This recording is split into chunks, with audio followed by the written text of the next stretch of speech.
going to talk about two projects today, and one of them I was actually supposed to present exactly a year ago. Then I broke my ankle and couldn't do it. So I'm backtracking a little bit.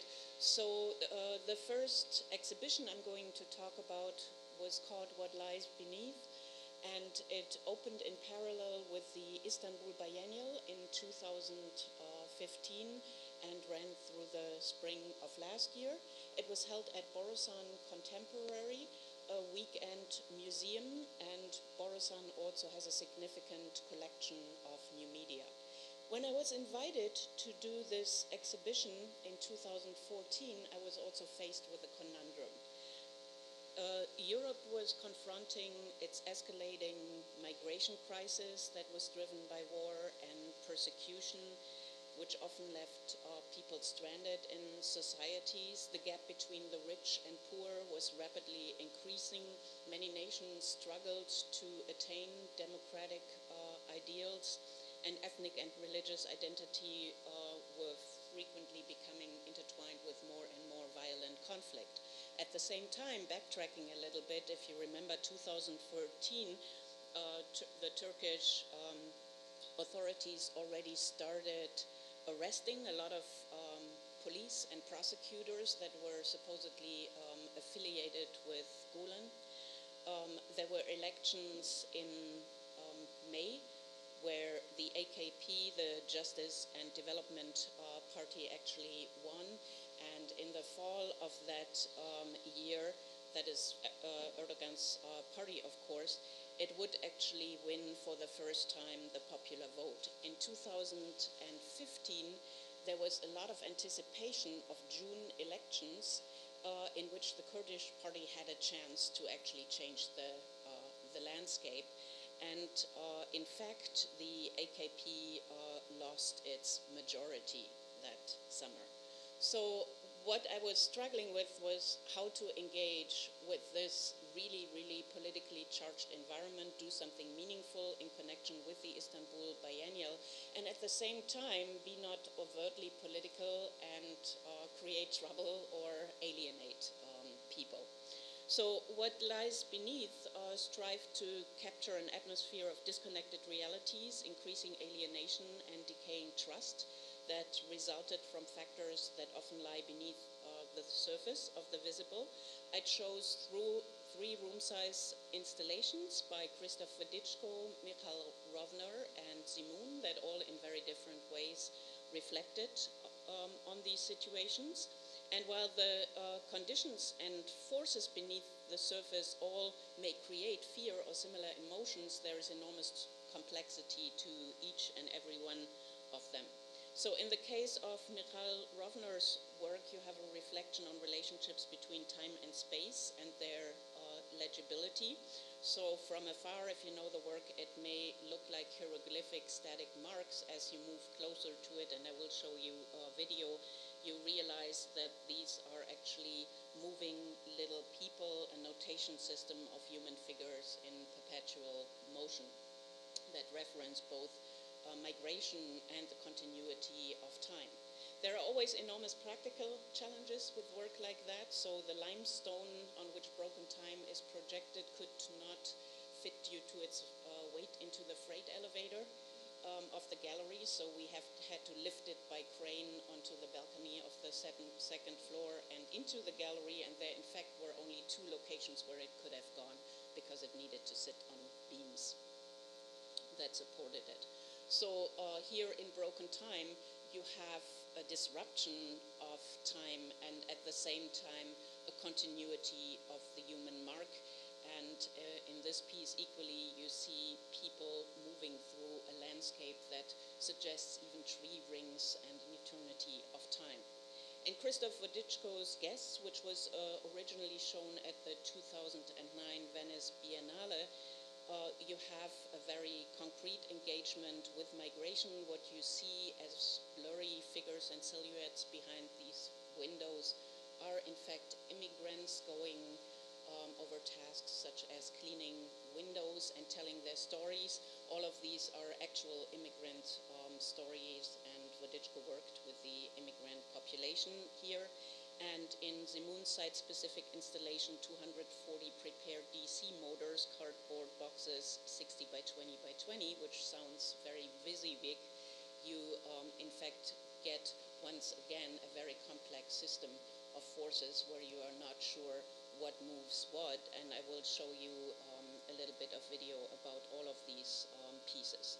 So in Michael Rovner's work, once again, time becomes material, so you have surface textures and the speed of motion that construct the materiality of time. In Wodiczko's work, the shadow images of the immigrants always remain slightly out of touch and on the other side.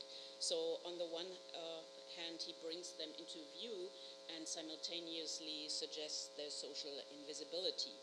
And in the Zimun piece, which you see here, and which is actually a sound piece, you are basically witnessing these ominous forces and a system of movement and sound that very carefully balances order, chance, and variation. So together, all of these three pieces provided a very different look at the forces beneath the surface. We had 1 week for the installation, and within that week, everything changed. On August 27th, a truck with 71 suffocated immigrants was found close to Vienna. 3 days before the opening, Aylan Kurdi's body washed up on a Turkish beach and went viral. And there, effectively, the whole exhibition changed and became an exhibition about migration. It was read by the press only as an exhibition about migration and its effects. It received an enormous amount of attention, which was good because it created a space for dialogue, but at the same time, it also was not what I had envisioned. It actually started its own life. For my remaining minutes, I want to talk about another project that I'm working on in Turkey right now, which is the 3830 Art Valley, Otoseki Artist Sanat Vadisi, which I'm curating for the head of Borusan.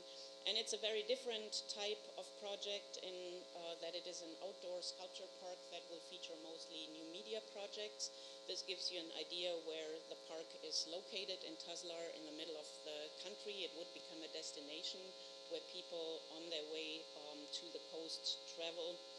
And the general goal is really to create a cohesive and intriguing experience for a public in general and art and nature lovers. I don't want to degrade it to family fun, but there is, of course, that aspect of really appealing to people and engaging with them, which also makes it very challenging. So when it opens in 2021, the park will consist of 6 major initial artworks and a few sculptures in between. It doesn't make sense to open it to the public with a visitor center and everything before having at least 6 major installations there. And just a few comparisons here to other parks. The zones of this park actually also create a theme. And there's also landscape architecture, so this is actually a series of lakes done by Cenk Squared, Lily Cenks, which symbolizes the evolution of the Turkish landscape over time, era of minerals, life, and culture. And here you can see what it looks like right now. So Lake 2 has already been implemented to a large degree. In terms of themes, and I can talk further about it over drinks, I want to engage with both the ideas of nature, technology, and cultivation, and also with the senses and elements. So here you see the location of the first 3 works. I do not want you to think that this is all going to be men. It's coincidental that their works are happening first. The first project will be by the Japanese collective Team Lab, Universe of Water Particles, Topography of Presence, and consists of a 100-meter-long tunnel that is slightly embedded into the landscape on an incline. It is actually mirrored inside.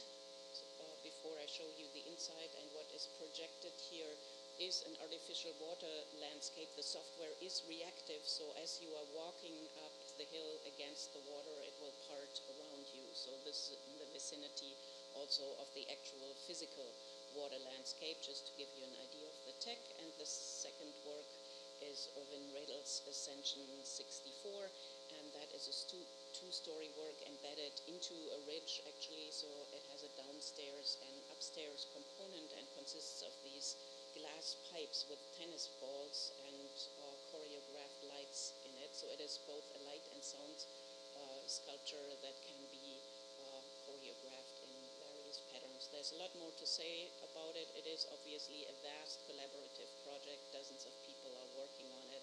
You need soil studies, feasibility studies. What I'm not showing here is how the pipes will be secured against wind, etc. So I'll end it here. Thank you.